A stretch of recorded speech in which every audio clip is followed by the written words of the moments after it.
Mas a gente já certo. pega agora para a questão da liberdade de expressão quando um deputado vem Ah, e incita pessoas a fazer alguma coisa contra o STF. já sei quem que você tá puxando já. Que é esse deputado maluco lá, não concordo nada com ele, o cara é louco da cabeça. Só que ele tá É ali, Daniel Silveira, né? Daniel Silveira. Ele é Isso. maluco mesmo. Falando piada de merda lá e o STF vai com essa lei de segurança nacional, porque é uma lei que, se não me engano, ela vem antes da Constituição, né? Então ela já vem com algum resquício ali de ditadura, né, dentro dela, Não é nem querendo ou com não. resquício, ela é da ditadura. Ela Pois é do é. pedido dele. Pois é, Então, cara. e eu tinha que ser uma pauta do STF ver essa questão dessa lei de segurança nacional, porque, cara, eu sei, é errado o cara incitar uma galera que é dominada por ele, que é influenciada por ele. Cara. Só que, querendo ou não, é liberdade de expressão do cara.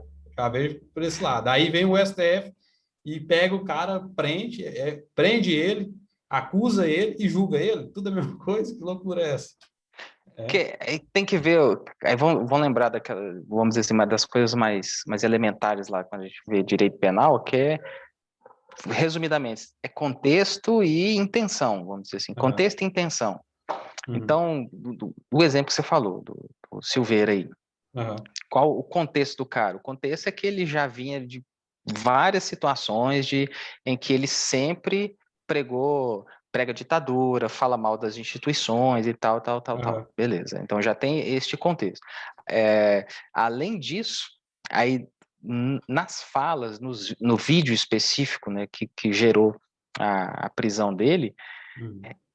ele ultrapassou o que a gente poderia tentar conversar aqui de que é liberdade de expressão. Então, com a ideia de liberdade de expressão, ela vai até o meu limite de eu não, vamos dizer, simplificar, né, de eu não agredir, ofender o outro, vamos pôr assim.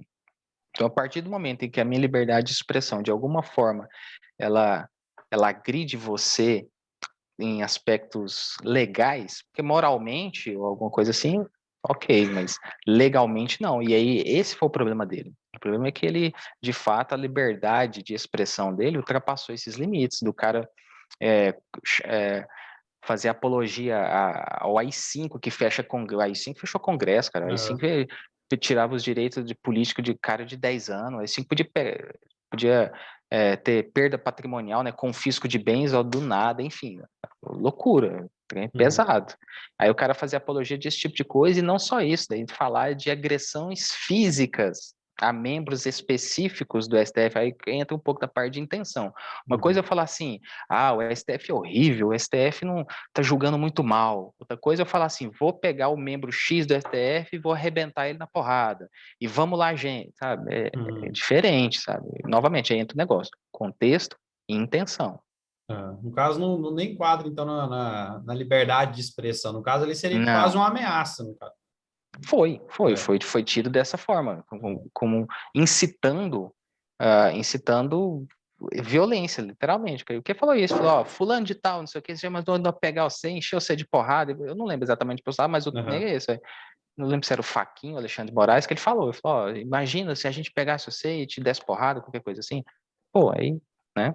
Aham. Aí vem o É caso. diferente. Aí, não sei se acompanhou o outro caso, que é do Felipe Neto, que foi acusado lá Sim, pelo presidente, até o filho dele que fez a acusação de chamar dele de genocida.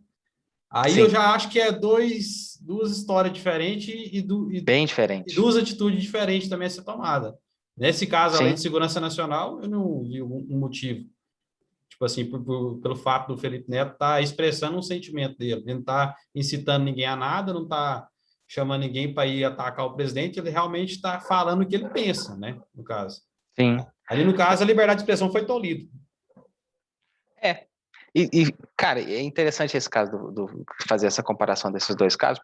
Beleza, que é Uhum. o do Nelson Ferreira, a gente falou que, mas do Felipe Neto, de fato, tem alguns aspectos que chamam muita atenção. Uhum. Primeiro, isso, é você utilizar a legislação de segurança nacional para eu vou colocar o Felipe como um cidadão comum, como eu e você, enfim, Uhum. qualquer um. Assim, ele tem um poder, obviamente, de influência e tal maior, claro, mas é um cidadão como qualquer outro.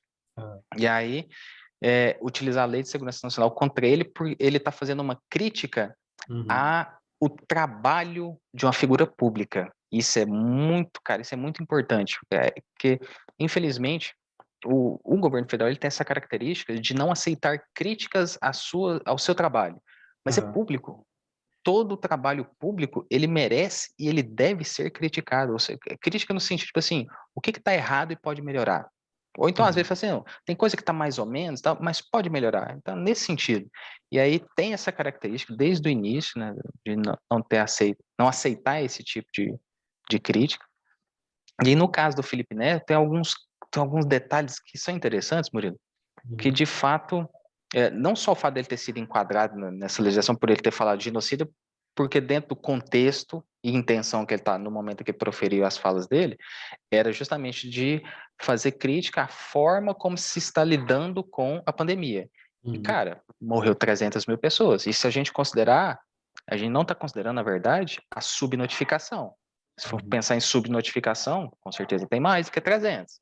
Beleza, e Certeza. dentro dessa, e a política sempre qual foi? É gripezinha, o problema não é tanto assim, oferecer a vacina para a gente, não queremos vacina, enfim, todos os negócios. Aí, dentro Uhum. deste contexto, aí a intenção dele é fazer uma crítica à forma como tem sido lidado com a pandemia. Ah, beleza, genocida, tal. Foi uma crítica duríssima, uma palavra pesada, foi, mas não ultrapassou essa linha de crime.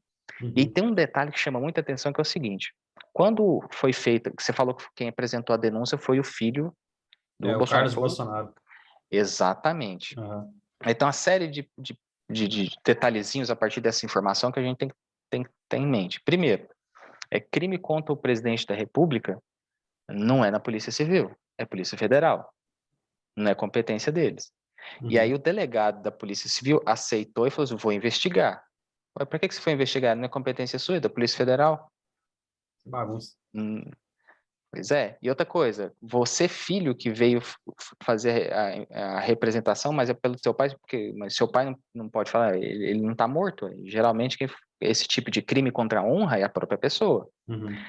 E aí fica a pergunta, por que esse delegado aceitou então? Porque, assim, cara, jurisdição e competência, né, que é tipo assim, quem é o responsável por fazer essa análise, investigação, jurisdição e competência é o trem mais básico e elementar de qualquer curso de Aham. direito, na área penal e processo penal. Esse advogado, né? Então esse delegado não sabe. Óbvio que ele sabe. Ele não é bobo. Ou ele aliás, ou ele sabe e Uhum. não lavou as mãos, tipo assim, fez vista grossa, ou realmente ele não sabe. Mas o que é pior ainda, porque se ele não sabe, quer dizer que ele é despreparado para o cargo dele, né? Pior.